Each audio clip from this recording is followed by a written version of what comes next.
Well, I'm not really all that into airplanes, but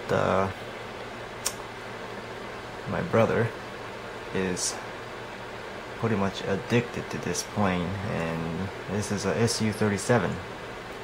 So he's basically been begging me to make this little scale model of this thing. So I said, you know what, fine, whatever.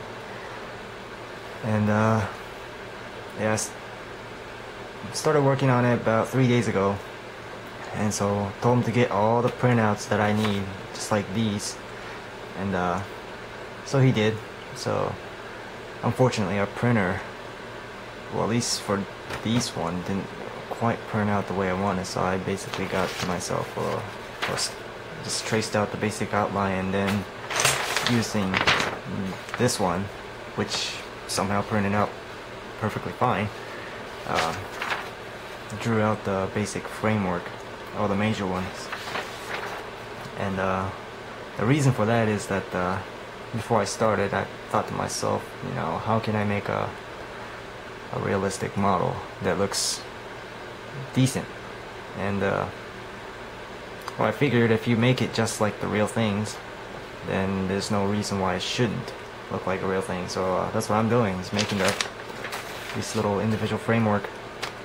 And after that, I'm gonna, of course, use the files and sandpaper to even out all the surfaces, and then just make multiple copies of these printouts. And by the way, this is 1/72 scale. And yeah, I'm just gonna glue a layer or two of paper under it, and then just cut out all these individual panels, and then just stick them right on the stupid thing. And it should look decent, I guess. Only problem that I have so far is about painting, I guess. I don't have an airbrush, which would be perfect for, you know, painting airplanes. But well, like what they say in the games and such, we'll cross that bridge when we get there. So that's it, and that's pretty much the first update, and I should be able to get this done fairly quick and get back to, you know, all the other projects that I have pretty much piling on top of my desk. So we will see.